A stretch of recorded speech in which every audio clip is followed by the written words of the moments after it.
Hello there and welcome to Unqualified Opinions for this week's episode of Weekly Pick'ems of our NFL and college football action. I'm Marco Yerkovich. Before we begin, don't forget to like this video, subscribe to the channel, and leave your own unqualified opinions in the comment section down below. Before we get into the pick'ems, it's time for everybody's favorite unqualified opinion segment, Just the Numbers with Paul Hires. Yeah, and a big tie at the bottom of the standings this week as Will, Marco, and Tim all sit tied for fourth at 21 and 19. And a huge difference here is Tim going 4-0 in college football this week, correctly picking Michigan and Oklahoma State among Ohio State and Cincinnati, which Marco correctly guessed that Cincinnati would blow them out by 3+ touchdowns. So Tim is now up to 5-5 in college football. 10-8 in the NFL, Marco at 8-10 in the NFL, 7-3 in college football, and Will right in the middle on both at 9-9 in the NFL, 6-4 in college football. Me and Jared tied at second at 25-15 each. I'm up to 12-6 in the NFL, and continuing to surprise, Joseph Rena, 4-1 this week, 28-12 overall this season, with a 15-3 record in NFL picks this week. Just an unbelievable percentage for Joseph Rena out of the blue. Jared still doing well in college football at 8-2 overall, and Tim is now up to 1-2 in only picks after he was the only one who picked Michigan to beat Minnesota last week. Lastly, we're up to 6-5 after the gimme of Ohio State beating Nebraska last week. So there you have it. All right, so speaking of Nebraska, we've got our first pick'em of the day, a college football matchup. Number 9, Wisconsin at the Nebraska Cornhuskers, 2:30 on Oh, okay. Well, that's canceled. Delaying their football operations for 7 days and may need to abstain from football for 21 days. Your guys' thoughts on the game being canceled? It sucks. There's not much else to it. Kind of expected it to happen at some point during the season. Just wish it wasn't so early. I guess the earlier the better to a certain degree, but at the same time, same punishment, same end situation. Right. And it's also problematic that the Big Ten scheduled 8 conference games in 8 weeks. So there's no rescheduling. It's just a straight cancellation. Unfortunate for Wisconsin.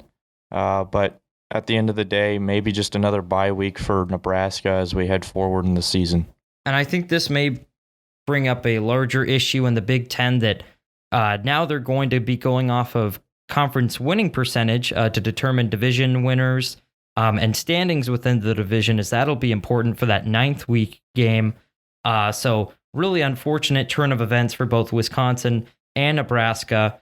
Obviously, this throws the Big Ten West race into a complete mess, as Wisconsin is mostly regarded as the front runner, and so they may end up only playing 4, 5, maybe 6 conference games, but that's all yet to be seen. But yes, anybody who's tested positive for COVID in the Big Ten has to remain out of football activities for up to 21 days.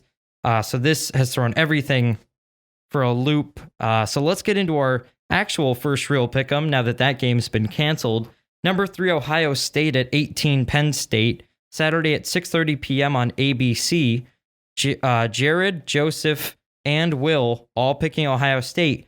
Tim, what's your pick?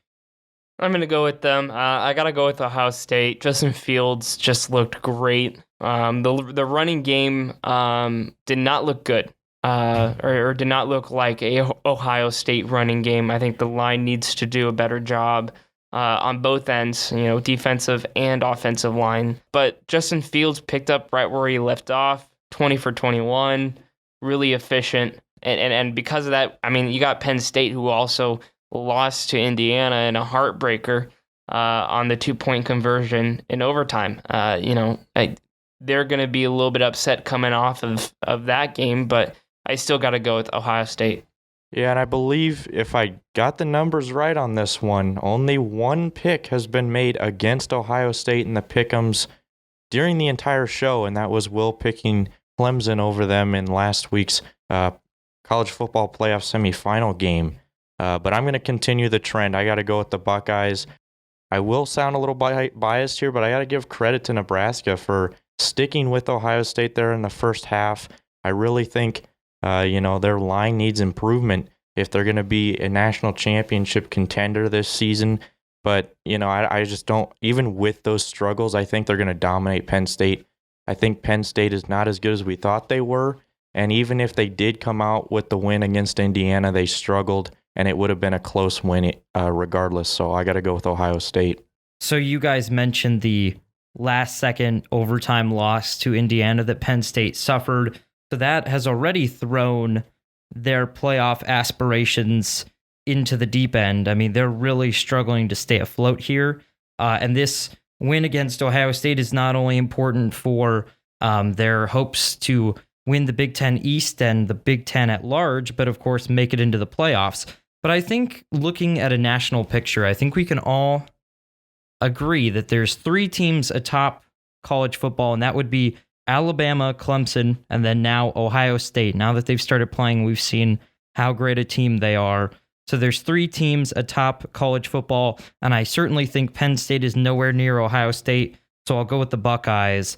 So our next college football matchup, another one that has really important playoff implications, the Texas Longhorns at the number 6 ranked Oklahoma State Cowboys, Saturday at 3 p.m. on Fox. Jared, Joseph, and Will all going with Oklahoma State.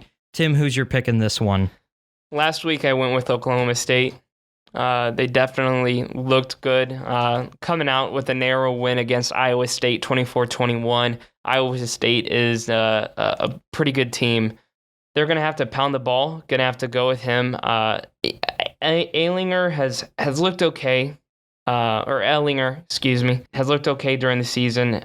He has done a really good job running the ball, but I think to a certain degree he's not been as efficient as he has been in the past passing the ball. And for that reason, I'm going to have to go with Oklahoma State. I think their defense is better. Their offense is a little bit better than Texas right now, and Texas is no longer the powerhouse that they were.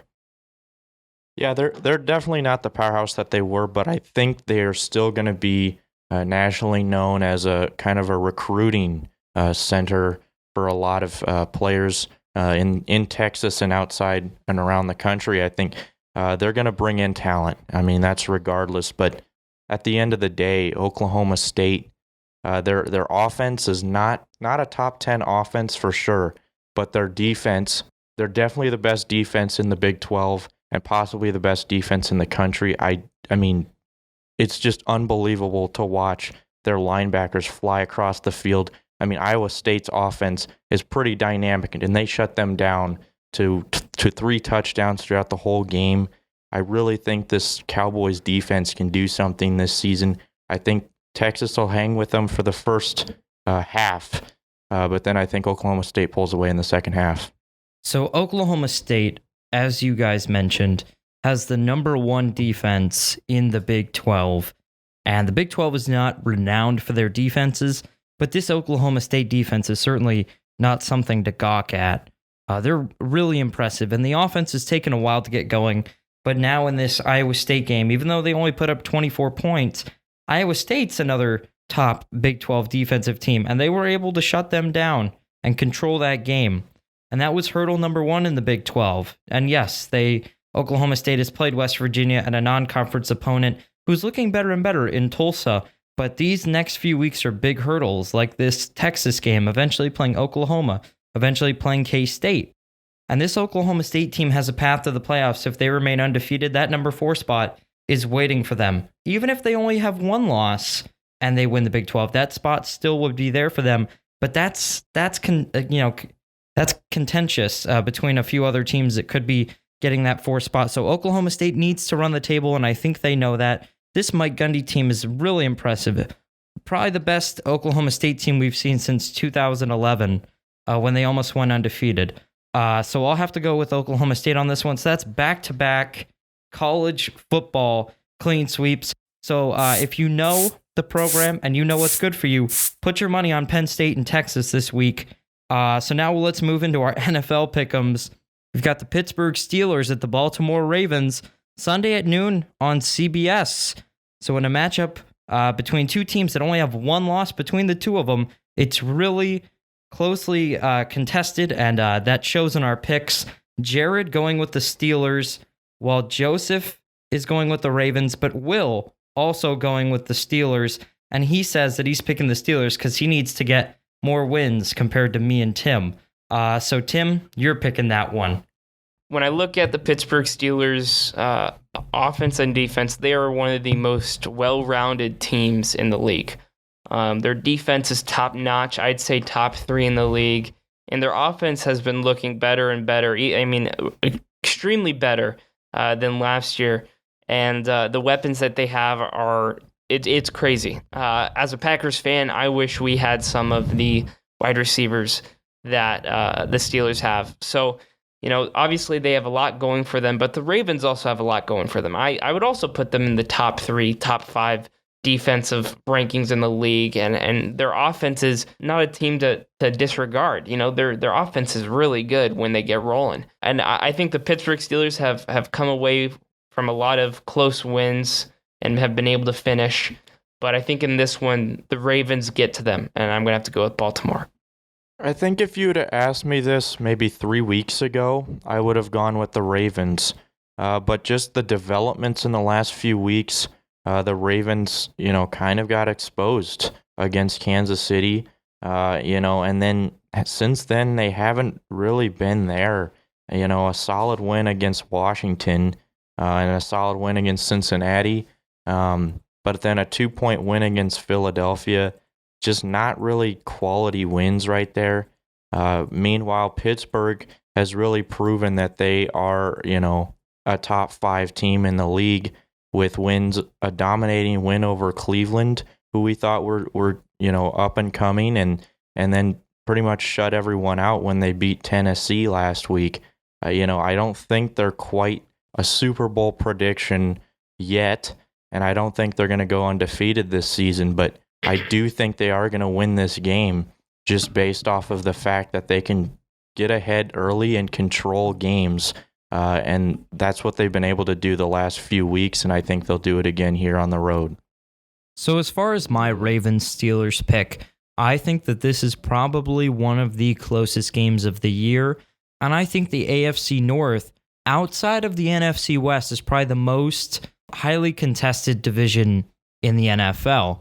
That being said, the Ravens' offense is very dynamic, and for the most part, Pittsburgh has been stopping offenses who are multidimensional but are singular in their attack. When Derrick Henry gets handed the ball, there's almost no threat of Ryan Tannehill pulling it and taking off around the edge.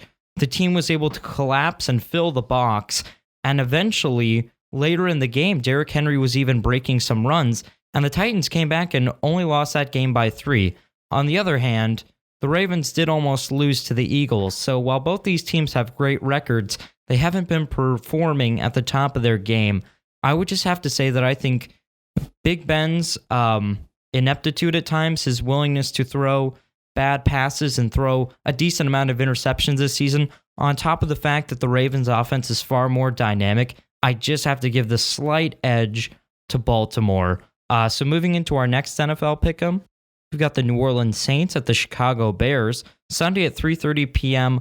on Fox. Jared going with the Bears, while Joseph and Will are going with the Saints. Tim, who's your pick in this one? I learned my lesson this past week. The Bears are a pretender, not a contender. When I look at what the Bears have done, their defense has looked really good at times, but that offense is just, it's not good. Nick Foles has not been able to bring it around, which is definitely saying something, as he has the ability to make a team better sometimes. I mean, if you look at what he did with the Eagles, but he's not been performing well, and overall the offense just in general hasn't been performing well. I think Allen Robinson has been a real good streak in that offense and has been a real light, but as of right now, even without Michael Thomas, it looks like Michael Thomas is not going to be playing in this game. I'm still going with Drew Brees and Alvin Kamara. Yeah, I think you bring up a good point, and The other thing about this game is I think you guys mentioned in the power rankings that, these are two of the most inconsistent teams to this point in the season, maybe with an exception of the Bills or something. But the Bears, I just don't see them winning these big games. I mean, for a team that's 5-2, they're averaging 19 points a game and their defense is averaging giving up 20. So, I mean, they're not winning games by much. Nick Foles, who's their best quarterback, is thrown 6 touchdowns and 6 interceptions. I know that doesn't tell the whole story, but I think it's safe to say Foles hasn't performed as much as the Bears would like him to. Montgomery and Robinson have really been kind of carrying the load for the Bears offense. Other than that, not a lot of bright spots for Chicago. The Saints have been the more consistent team, and that's why I got to go with the Saints. Yeah, I completely agree with everything you guys have been saying, but it also has to shine on the Saints, who haven't been very consistent, winning a lot of close games, not performing up to par, and Drew Brees' decline becoming more and more evident. Not to say that that'll become a huge issue this season, but we've seen in years past that as the season goes along, he gets exhausted, his arm loses some strength. I don't think that's happening yet this season, although he's not at the caliber he was 5 years ago. This Saints team has struggled to win dominantly against teams, and if there's one thing the Chicago team can do is come from behind and pull something off, especially with Nick Foles at their quarterback position. However, I do think the Saints' running attack, strong enough to cut through this Bears defense, much like the Rams were able to put things away and not give the Bears enough time to mount a comeback. I think the Saints can do the same thing. They have a similar strength offensive line and an even better running back than the Rams have. So I'll have to go with the Saints on this one. And then our final pick'em of the episode, we've got the San Francisco 49ers at the Seattle Seahawks Sunday at 3:30 p.m. on Fox. Jared and Joseph are going with the Seahawks, as is Will. So Tim, who's your pick in this one? Yeah, so I think one of the biggest stats that's kind of surprised me when it comes to the 49ers, with the amount of injuries that they've had on the defensive end, they are under 20 points per game allowed. They are at around, I believe, 19 points per game allowed. That is 5th in the NFL. So even though they have struggled with injuries on that side, they have still looked good. And I think the key in this game will be the Seahawks passing offense versus the 49ers running offense. You're really going to see the 49ers dominate on the line. If you have a 49ers fantasy running back who is active and healthy, play him in this game, because you are going to see the 49ers run it right through the Seahawks because their defense is awful. The Seahawks defense has allowed a little over 28 points per game, while the Seahawks offense has on average scored around 33 points per game. So obviously 2 different spectrums there, and there's a lot to it. I'm going to have to go with the 49ers. I say it's going to be another upset. Seahawks are going to struggle. I mean, we saw Russell Wilson when he has a couple mistakes, obviously bad things are going to happen for them. And Russell Wilson is going to have to be perfect to beat the 49ers with the way that their defense is playing. I think it's safe to say that the NFC West is the best division in football right now. All 4 teams are over 500, and honestly, I couldn't tell you who's going to win the division at this point. I think that'll be a good discussion to have in a couple weeks when you guys do your rerun with the division winners. But I think it's really tough to tell because the big games for me were that last game when Seattle's defense really got exposed against Kyler Murray and the Cardinals. And then the other one is the 49ers being absolutely blown out by Miami. I mean, who saw that coming? So it's really tough to tell. I think either of these teams could show up or they could not show up in this game. And I think, it's going to be a really good game. I think that's for sure. But ultimately, I got to go with Seattle. I just think that their offense is, it's going to take a little bit of work with their defense lacking. But I think their offense at the end of the day is going to get the job done. Russell Wilson's going to make it happen, and they're going to pick up a win after an overtime loss against the Cardinals. And that's interesting that you point that out. I think the only similarities that these teams have are a loss to Arizona. And while the losses occurred in very different manners, these teams play completely differently. Seattle, very reliant on the long, deep ball from Russell Wilson. San Francisco willing to grind it out on the ground. Slow, methodical rushing attack. Very limited in the passing game with Jimmy Garoppolo. And then, George Kittle and Deebo Samuel missing time and continuing to be hampered by injuries. While Seattle's defense has given up the most yards of any NFL team through 6 weeks, while the 49ers are missing key guys like Nick Bosa through injury. They've been semi-consistent, but still have struggled on the back end in the passing game. So these teams are really going to be an interesting matchup just to see who can win very specific positional matchups and fights at those certain positions. And so when it comes down to it, I agree with you, Paul. I struggled to pick the Seahawks, but I'm picking Russell Wilson. I'm picking the Seahawks because of Russell Wilson's ability to improvise. And I know that's weird to say after a guy had a 3-interception performance that ultimately ended up costing his team. But I don't think that happens again. I think he learns from his mistakes. He bounces back. He outplays Jimmy Garoppolo. And I think maybe even the defense might step up a little bit and stop this very strangely constructed 49ers offense.